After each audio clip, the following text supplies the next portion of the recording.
But then there's a second one I want to talk to you about. His name is Thomas. We know Thomas as what?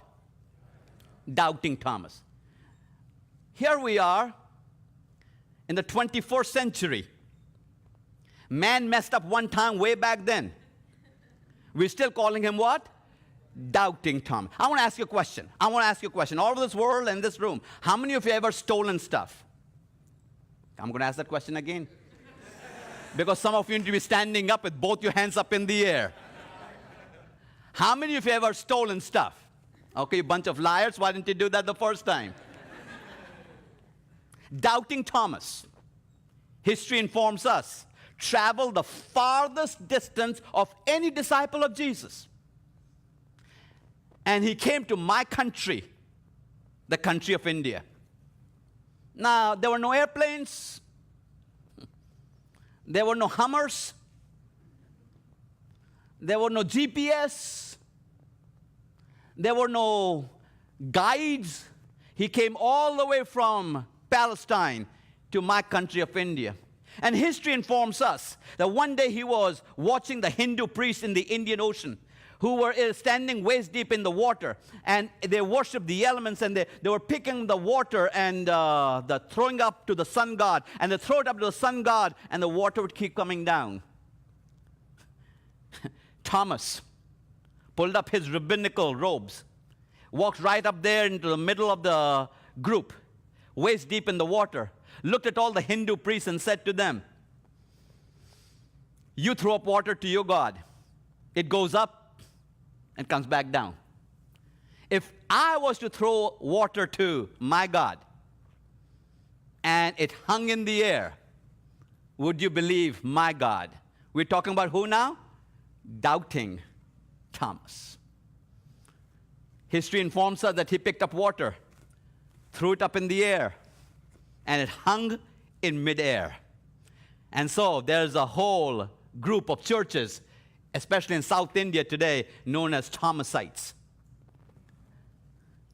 Because even though one day he messed up in a room, but Jesus looked at him and said, "I know right now you don't believe in me, but Thomas, my believing in you is not dependent on you believing in me."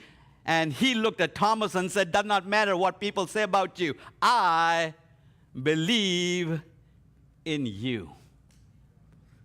I want you to know that does not matter what's going on in your life right now. And you might have stopped believing in yourself.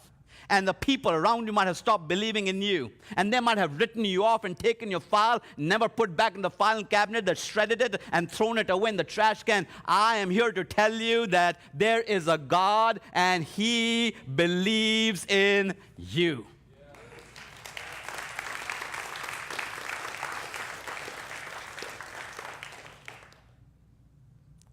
Not long ago, I saw a picture in a newspaper. A picture of a woman next to a man, and she had her head on his chest. They had never met before. They had just been introduced. But she had her head on his chest. Here's the rest of the story. This woman had a daughter who died in a car accident, but she was an organ donor. This man needed a new heart. So they harvested this daughter's heart and put it in this man's chest. And now this woman had her ear on his chest, listening to her daughter's heartbeat. I wonder if somebody was to put their head on your chest, how many heartbeats would they hear? There are thousands of hearts beating inside this chest. I still stand tall today, not because I'm tall, but because I stand tall on the shoulders of many. Because somebody believed in me. So Paul takes all of that, and in a very succinct manner, he says this to us in 1 Corinthians chapter 3, verse 10. 1 Corinthians chapter 3, verse 10. Paul takes 3.5 years of Jesus and wraps it up in one verse. 1 Corinthians chapter 3, verse 10 says, according to the grace of God which is given unto me, as a wise master builder, I have laid the foundation, and another buildeth thereon. But let every man take heed how he buildeth thereupon. Paul is saying three things to us. One is, I'm a master builder.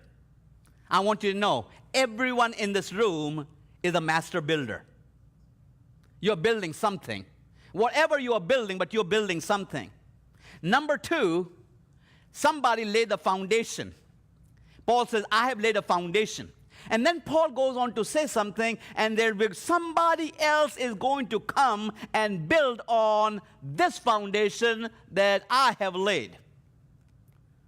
Isn't it amazing that sometimes we start thinking like, I have come here on my own, but we're always building on somebody else's foundation. I want to remind everyone listening to me right now that God believes in you. I believe in you.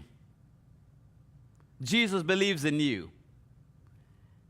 And this would be a great opportunity for you to do two things. One is for the past, and the other is for the future. In the past, I wanted to rewind your life and see all the people who have been big in your life, who brought you to where you are right now. Some of you are listening to me right now in your churches, and some of you are on your couches, and some of you are still laying in bed. Doesn't matter where you're at. Somebody brought you to where you're at. I want to start thinking about those people who have brought you to where you are in life today. And maybe you need to call somebody, email somebody, text somebody, write a note to somebody, send a card to somebody. Somebody needs to send somebody a contact of some nature simply to say, thank you. I know this program that goes out of Life Church has got potential of touching literally millions of people. Amazing things can happen all over the planet as people just look back and say thank you to somebody. It could be that parent, it could be that grandparent, it could be your neighbor, it could be your teacher, it could be a co-worker, regardless of who it might be. Look back and say thank you. But the second thing is to look to the future and say, Lord, who do I need to discover? Who do I need to develop?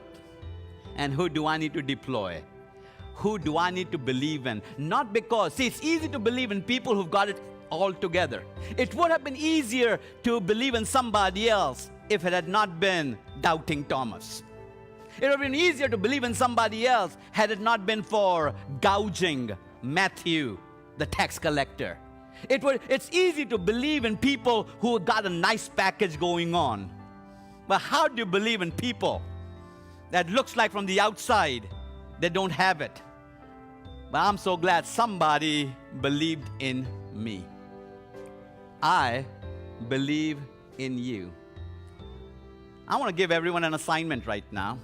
And the assignment is that within 2 hours of you listening to what I'm sharing with you, you will tell at least 3 people 3 powerful words.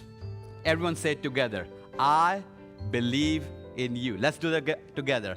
I believe in you. In the next 2 hours, tell 3 people, I believe in you.